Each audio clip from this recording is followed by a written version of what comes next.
तो चलिए बच्चों अपन कंटिन्यू करते हैं हमारे चैप्टर केमिकल काइनेटिक्स को।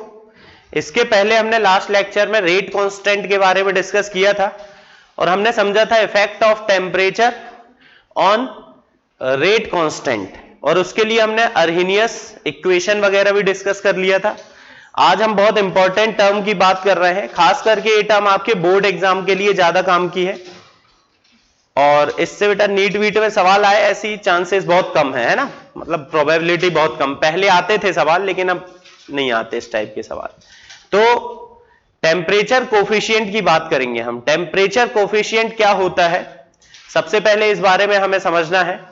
तो देखिए क्या हुआ, जनरली ये ऑब्जर्व किया गया है, अलग अलग रिएक्शन के लिए ये हमने अलग अलग प्रैक्टिकल करके देखे और उससे हमें पता चला कि जब हम किसी भी रिएक्शन के लिए टेम्परेचर को 10 डिग्री सेल्सियस इंक्रीज करते हैं, अब 10 डिग्री सेल्सियस इंक्रीज करें बोले, या बेटा किसी बुक में आप पढ़ लो कि 10 केल्विन इंक्रीज करें, तो ये डिफरेंट नहीं है, ये तो सेम ही बात हुई, क्योंकि अलग अलग यूनिट में जो डिफरेंस है वो तो सेम ही होगा।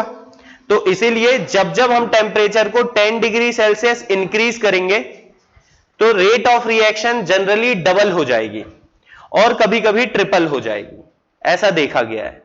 ठीक है ना, मतलब रेट कांस्टेंट जो है वो भी डबल या ट्रिपल हो जाएगा। कब? जब आप टेम्परेचर को 10 डिग्री सेल्सियस से इंक्रीज करेंगे। तो हर एक 10 डिग्री, मान लीजिए आपने टेम्परेचर लिया 50 डिग्री सेल्सियस, उसमें कुछ ना कुछ वैल्यू आई रेट कांस्टेंट की।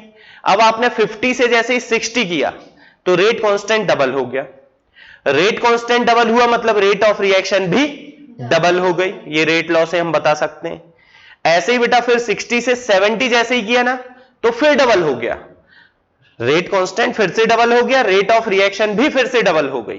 कहने का मतलब कि जब जब मैं टेम्परेचर को 10 डिग्री सेल्सियस या 10 केल्विन से इंक्रीज करूंगा तो रेट ऑफ रिएक्शन यानी कि रेट कांस्टेंट भी, दोनों की बात कर सकते हैं अपन, रेट कांस्टेंट डबल हो जाता है।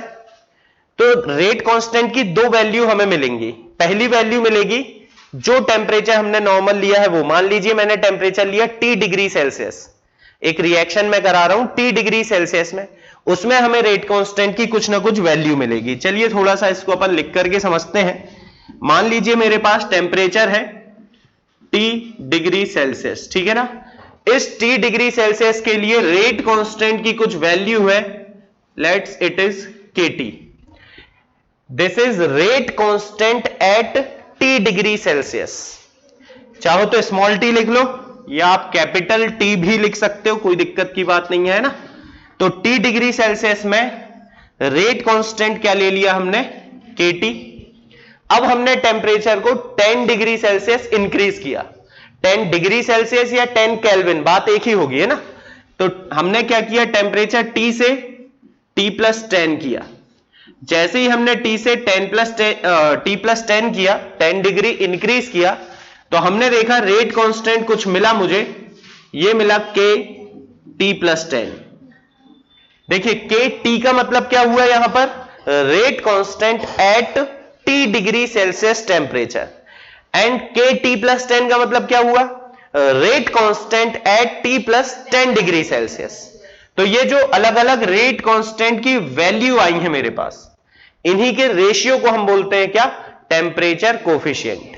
तो टेम्परेचर कोफिशिएंट को हम डिफाइन भी कर सकते हैं, टेम्परेचर कोफिशिएंट, इसको हम म्यू से डिनोट करेंगे।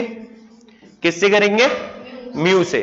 और म्यू इज इक्वल टू होगा value of K at T+10 degree Celsius upon rate constant at T degree Celsius. T+10 degree Celsius में जो रेट कांस्टेंट की वैल्यू है वो, अपॉन T डिग्री सेल्सियस में रेट कांस्टेंट की वैल्यू जो है वो।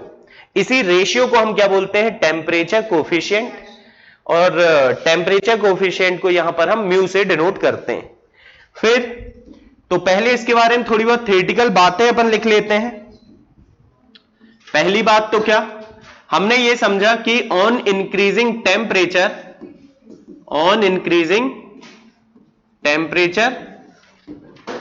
रेट कांस्टेंट यानी कि K, rate constant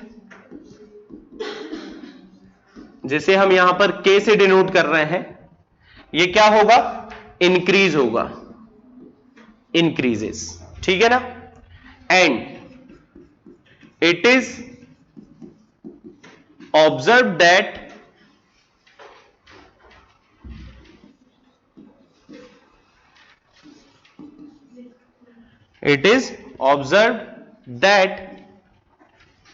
for each 10 degree Celsius rise in temperature,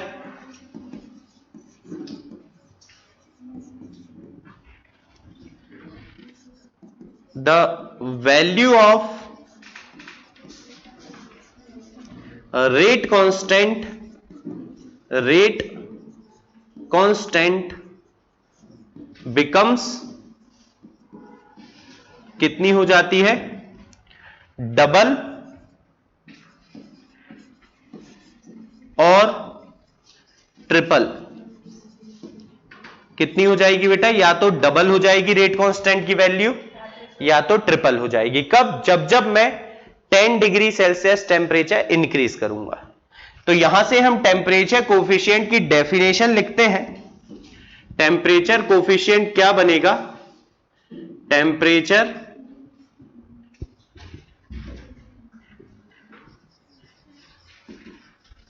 coefficient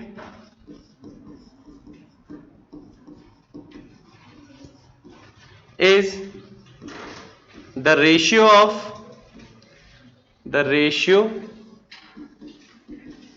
of value of rate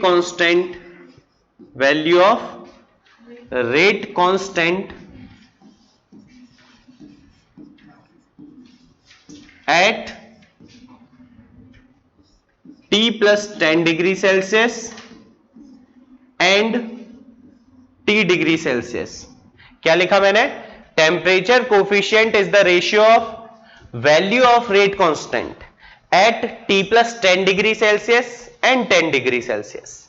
समझ में आती है ये बात? तो ये डेफिनेशन बिल्कुल आपसे 2 मार्क्स में पूछी जाती, तो आपको ये आना चाहिए, है ना? फॉर्मूला तो हमने पहले ही लिख दिया। चलिए दोबारा यहां पर एक बार फिर से इसी को अपन उठा लेते हैं। टेम्परेचर कोफिशिएंट को अपन किससे डिनोट करेंगे? म्यू से। और म्यू क्या होगा? K T plus 10 upon KT। और इसकी जो वैल्यू है जनरली वो कितनी होगी बेटा? 2 या 3। वैल्यू कितनी होगी? 2 या 3 होगी। अब इसमें अगर कुछ गिवन नहीं है तो अपन 2 लेकर के चलते हैं। जो मोस्ट कॉमन रिजल्ट है दैट इज 2। जो रेट ऑफ रिएक्शन है यानी कि रेट कांस्टेंट है, जनरली वो डबल होता है। तो अगर आपके बोर्ड एग्जाम में ये आता है कि वैल्यू ऑफ टेम्परेचर कोफिशिएंट, तो आप इसका आंसर क्या लिखेंगे? 2। If nothing is given then the value of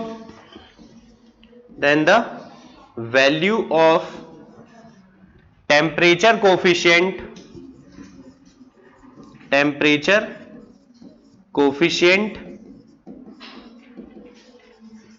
is 2।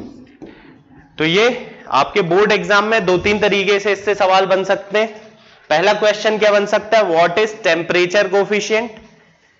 तो आपको डेफिनेशन लिखनी आनी चाहिए। दूसरा पूछा जा सकता है what is the value of temperature coefficient? तो ध्यान रखना 2 लिखेंगे बेटा अपन, है ना? कभी कभी 3 भी हो जाता है, लेकिन जनरली वो थोड़ा रेयर केस है। ज्यादातर केस में क्या होता है? 2 होता है। और इसका रीजन क्या है? इसका रीजन है कि जो सबसे कॉमन कोलिजन है वो बायमॉलिक्यूलर कोलिजन है। जो सबसे कॉमन कोलिजन हम कंसीडर करते हैं वो कौन सी? बायमॉलिक्यूलर, यानी 2 मॉलिक्यूल का टकराना हम ज्यादातर कंसीडर करके चलते हैं। ट्राइमॉलिक्यूलर रिएक्शन थोड़ी कम देखने को मिलती है, और ट्राइमॉलिक्यूलर से ज्यादा बेटा एक एलिमेंट्री रिएक्शन होती ही नहीं है। अगर ट्राइमॉलिक्यूलर से ज्यादा रिएक्शन हो रही है तो उसको हम मान लेंगे कि ये एक अपनी कॉम्प्लेक्स रिएक्शन है। तो ये हमने देखा टेम्परेचर कोफिशिएंट। फिर इसके आगे हम कंटिन्यू करते हैं नेक्स्ट टॉपिक को।